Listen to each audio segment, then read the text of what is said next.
ازيكم يا حلوين؟ كل سنة وانتم طيبين، رمضان كريم.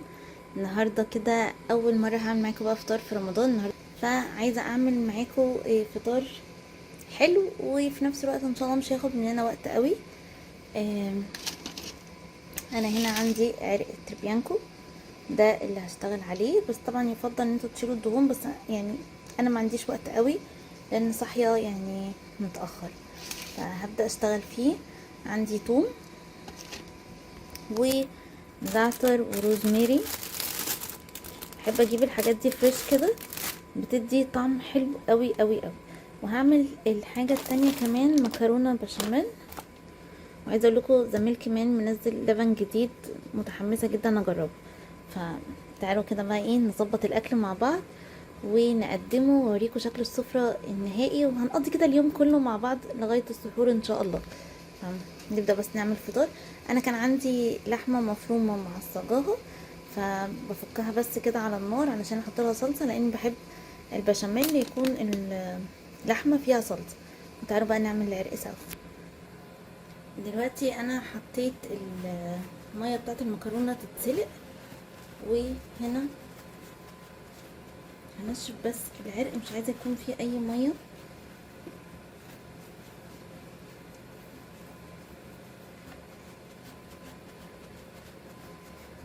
انا هسويه في الفرن، اللي عايز يسويه على البوتاجاز اوكي، اللي عايز يسويه في كيس حراري تمام. اهم حاجة بس نحاول انشفه قدر الامكان.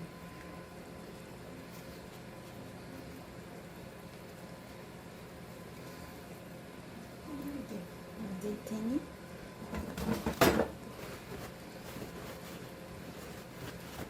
كده، بصوا ما عادش بيبقى فيه ميه بتطلع، هو ده المطلوب. طبعا المفروض ان احنا نربطه، بس انا برضو مش لاقيه حاليا الرباط، فهشتغل فيه كده عادي. وولعت على ميه المكرونه، وكمان العصاج خلاص بدأ يفك. هحط له يعني معلقه بيوري صلصه، ويبقى جاهز. يبقى المكرونه بس كده فاضل تتسلق والبشاميل بتاعها. هنا كبير قوي، ممكن ان انا اصغره او هنقي منه الصغيرين. هبدأ اعمل التتبيله اللي هتبل بيها العرق كله من بره الاول. هبدأ في الطبق ده احط ملح، طبعا هو ده 2 كيلو، فانا ممكن احط معلقتين كده ملح، شويه كمان، وفلفل اسود برضو،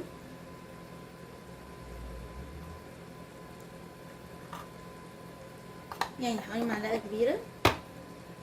وعندي لو بتحبوا تحطوا حبهان باودر، بتحبوا تحطوا جوز الطيب، اي حاجه من دي اوكي. وهحط كمان قرفه، انا بحس القرفه مع اللحوم بتنقلها في حته تانية. هحط شويه كمان.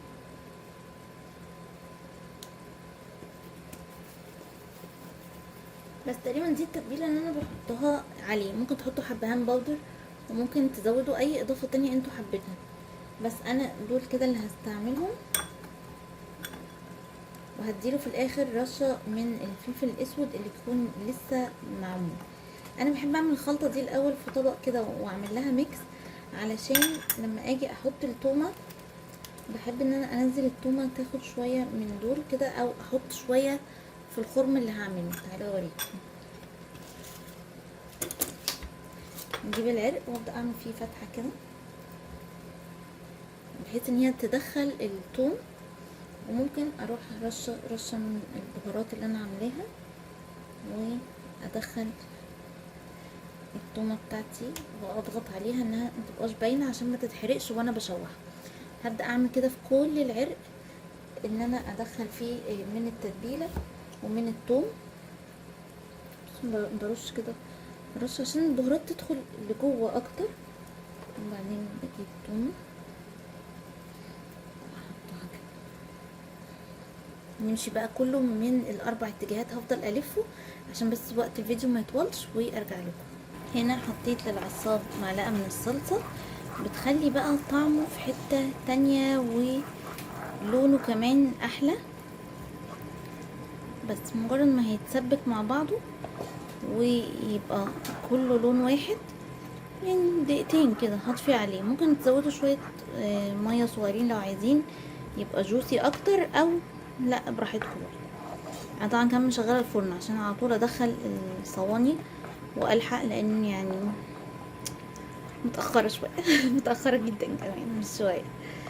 ف احنا يعني بناكل بعد ما نصلي التراويح، فده اللي هينقذني ان شاء الله يكون الاكل اتظبط. بس ده اللون اللي انا عايزه اوصله، وبيدي بقى طعم حلو قوي قوي قوي للمكرونه عن ما بحط العصاج بدون طماطم يعني او صلصه. بقى ان انا احط فيه الثوم. بدأت كده بالملح والفلفل والبهارات اللي كانت عندي، اعمل له مساج كده، وهسيبه دلوقتي اروح اصلي العصر وارجع اشوحه. يعني يكون قاعد في التتبيله دي حبه صغيرين كده، يعني مش كتير، بس يعني الطعم يكون دخل شويه فيها. هرجع اشوحه على طول بمعلقه سمنه بلدي وزيت وادخله الفرن. هنا خلاص المكرونه اتسلقت، هصفيها. وعندي هنا العصاج كمان خلصان. فيعني بصوا الدنيا كده ايه بسرعه بقى هبدا اعمل البشاميل كمان عشان يبقى المكرونه خلصت. في الحله اللي كنت سالقه فيها المكرونه حطيت 4 معالق دقيق و4 معالق سمنه، وهي عندي لتر من اللبن. وطبعا بقى وقتها هشوف انا عامله كيس بس واحد مكرونه، مش عايزه كتير. لم بس الدقيق. يلا هوريكم قوام البشاميل لما اخلصه. وانا بحط له ملح وفلفل، ولو حابين تحطوا شويه من المرقه، مش حابين حابين تحطوا جبنه، حابين تحطوا كده، بس انا بعملها عاديه خالص تقليديه، ملح وفلفل. ممكن رشه حبهان باودر بس. هنا البشاميل هنا البشاميل جاهز، والطاجن اللي هيدخل الفرن. والمكرونه انا بحب اقلبها في شويه من البشاميل. هبدا احط بقى رق مكرونه الاول، بحط شويه بس من البشاميل تحت في الطاجن،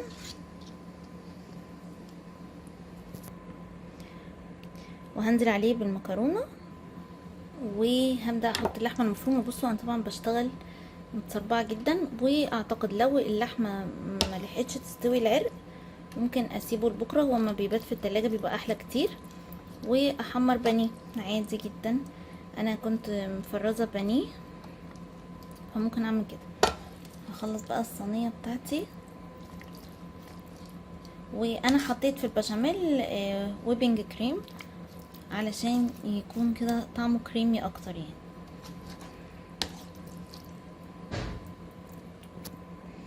حطيت بقى الرق التاني، بسويها بس كده باي سباتشولا او حاجه عندي، وابدا انزل بقى صوص البشاميل يغرقها كده. اللي عايز بقى يحط زبده تانية على الوش، عايز يحط اي حاجه، بس انا بما اني حاطه كريمه وحاطه كل حاجه فبصراحه مش هحط اي حاجه تاني. هظبط بس كده الشكل، ويلا بقى على الفرن عشان تلحق ان شاء الله قبل ما يقدم. ده كده المكرونه بعد ما طلعتها، بصوا تحفه وسخنه. اللحمه بقى لسه، فمش عارفه هستناها بصراحه تستوي ولا احمر بانيه. كملوا معايا كده اليوم ونشوف. بس المكرونه الحمد لله الحمد لله هتلحق الفطار خلاص. كده ببدا اشوح بقى اللحمه. انا بحب اعملها في حاجه الومنيوم بتديها لون حلو، وبدخل بقى الفرن بعد ما اخلص وكل حاجه. هبدا اشوحه من كل النواحي، عايزاه ياخد لون غامق كده. وفي الاخر طبعا حاطه سمنه بلدي وحاطه فصين مستكه. طبعا هحط روزماري وتوم وكل حاجه وانا جايه ادخل الفرن علشان بس ما يتحرقش مني من دلوقتي، بس بقى طول فتره التسويه يبقى بياخد طعم حلو. بصوا بدا ياخد لون محمر وجميل جدا من الناحيه دي. بقلبه بقى كل شويه، وبعدين هغطيه بورق فويل وورق زبده وادخله الفرن. بعد بقى لما تشوح وبقى حلو كده هحط حطيت روزماري وحطيت شويه من الثوم بيدوا بقى طعم وبيعمل صوص حلو قوي. اللي عايز يحط بصل يحط، انا حاطه بس ثوم، وهحط عندي برضو حبهان وورق لورا. دي حاجات بس يعني ايه مكسبات طعم اكتر. ده كده شكل المكرونه واللحمه. بصوا طالعه تحفه، والحتت بقى اللي فيها الثوم كده رائعه. وعندي عصير من بلبن، ده صوبيا بيستاشيو. هدوقه برضو واقول لكم رايي فيه وكده، يعني يكون اكل النهارده جاهز. جيت بقى بعد الفطار قلت افصل شويه، طلعت البلكونه وعملت قهوه عربي. تعالوا اوريكم نوعها الاول. ده نوعها دي سريعه التحضير، ما بتاخدش وقت خالص، يا دوب بنحط القهوه والميه السخنه عليها في الدله وبتكون جاهزه وطعمها حلو قوي. فهفصل كده وبعد كده نقوم نحضر السحور، لان النهارده هنعمل سحور كمان نطلعه ان شاء الله. فهيبقى اليوم حلو كده باذن الله يعني.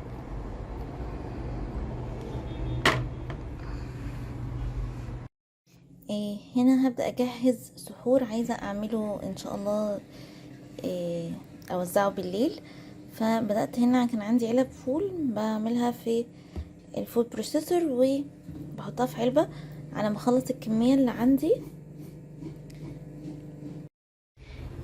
هنا بقى حضرت السحور، عملنا فول وجبنة، وفي جبنة هحطها لسه هنا، وحلاوة وبيض وزبادي، وحاطة كمان المعالق الصغيرة، وهحط العيش وابدا الفهم. في ساعات كنت بحط موز والنهارده مش حاطه، ف يعني كده كل مره بمشيها بالحاجات الموجوده والمتاحه يعني. يا رب يكون فيديو النهارده عجبكم وخدتوا منه افكار، واشوفكم على خير في فيديو جديد. باي باي.